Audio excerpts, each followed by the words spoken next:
Welcome back to Decoding Studio. Today we are going to talk about React Native ecosystem. Ecosystem is nothing, it's just a tech stack that you are using inside your React Native mobile application development. In this video, I'm going to discuss my own ecosystem that I'm currently using for my current projects, in which I'm going to discuss some tools, technology, packages that I'm using. But it's not like you have to use the same ecosystem. You have to create your own ecosystem. And after watch this video, if you feel there is something that you can adopt and use in your ecosystem, then do it. But if you think like something is not good and there is a better alternative and other options available in market, then you can leave a comment so I can start using those things as well. So before moving forward, if you haven't subscribed to this channel, please hit the subscribe button now and let's get started.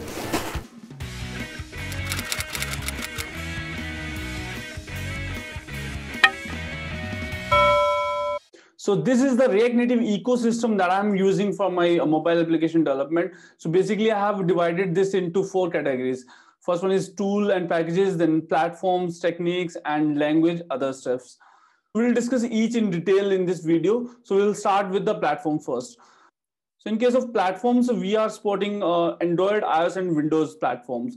But most of the times client don't want Windows, because Windows is less popular in mobile applications. So that's why most of the times we focus on Android and iOS. In case of Android, we are using Android Studio to manage all the native stuff. For example, a linking library and do other native stuff. And in case of iOS, we are using Xcode for the same purposes.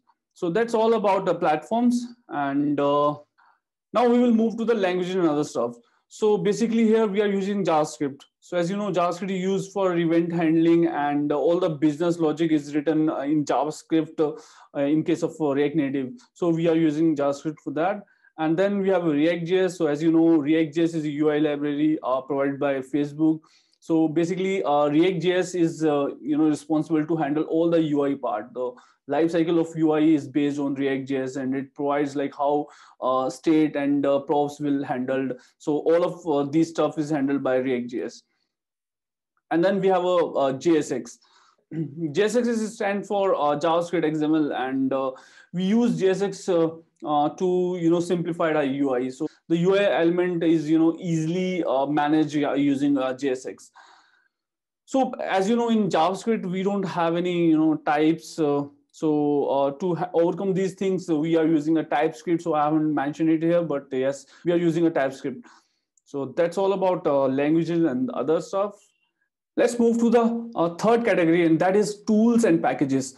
So let's start with the React hook. So yes, as you know, in latest version of React.js, React hooks are there, and previously we are using a class component and function component. So, but inside a function component, we are not able to use states and component lifecycle methods. But with the help of React hooks, we can easily use state and a component lifecycle method inside our function component. And according to the expert, function component is much faster than class component. So then we have React Retron. So basically for 0.62 version of React Native, we don't have any proper debugger. So we were dependent on Chrome debugger. So that's why I was using a React Retron, and it's really very helpful. Consoles and Redux sections, then API response and other. But still, I'm using now Flipper as well. So I haven't mentioned it here, but yes, I'm using Flipper. Then we have Axios. So all to make a network request, API calling, or you can say get and post data. I'm using basically Axios, and built a fetch library as well, but that has some limitations. So that's why I'm using Axios. So let me know like if you are also using Axios or not. Just leave a comment. And then we have a Redux. So as you know, Redux is a state management library, and without using Redux, you cannot easily manage your state. And like there's a context API as well provided by React.js. But if you're working with the big project, then definitely Redux are going to save you. And that's that. I have already created a video on Redux as well, so I'll provide a link here so you can watch that video if you want. And let's move to next, and that is a React Navigation v5. So basically we are using navigation, React Navigation to navigate between screens. And if you want to use bottom tabs and drawer and deep linking, then you can use React Navigation v5.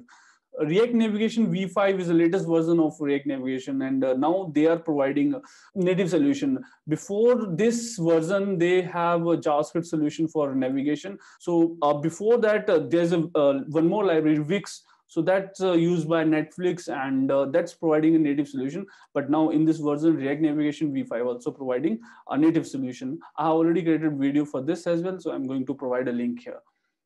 And then we have a ESLint. It's a linting tool, and you can install on VS Code, and it will help you to if you are doing any mistake, then it will show you, it will show the red error, and you can add a custom ESLint rule as well. So that's all about ES. And we have one more tool, Reviewee. So this is something internal tool that we are using inside our organization for code review. This is not a publicly available, so you cannot use that. So let's skip it. And then we have a VS Code. So we are using a VS Code as an IDE for React Native project. And most of the developers prefer VS Code. And let me know like what IDE you are using to write your React Native code. And then we have a Redux Saga. So Redux Saga is middleware, Redux middleware. In order to do async operations, we need to use a middleware. So there's a bunch of middleware available. So, but I'm using Redux, and most of the developers are using Redux Thunk as well. But in my opinion, if you're working on a big project, then definitely you should go with the Redux Saga.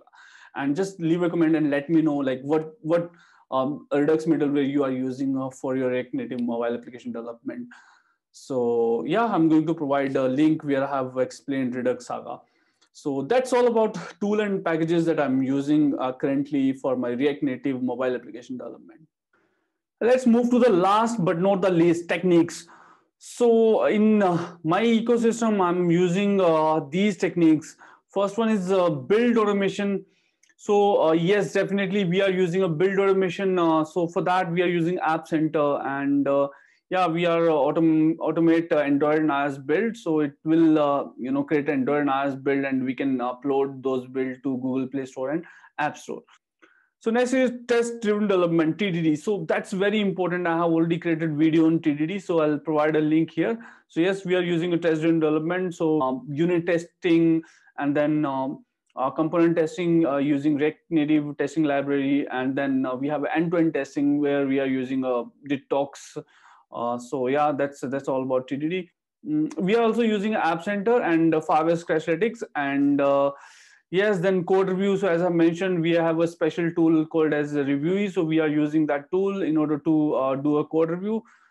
And yeah, so that's all about techniques that I'm using inside my React Native ecosystem. Please do let me know what tools, packages, or techniques you are using inside your React Native development. So that's all about React Native ecosystem that I'm using inside my React Native mobile application development. Just create your ecosystem and let me know. And if you feel like that I should use something else as well, so just leave a comment so I can look at that, and I can start using those things as well.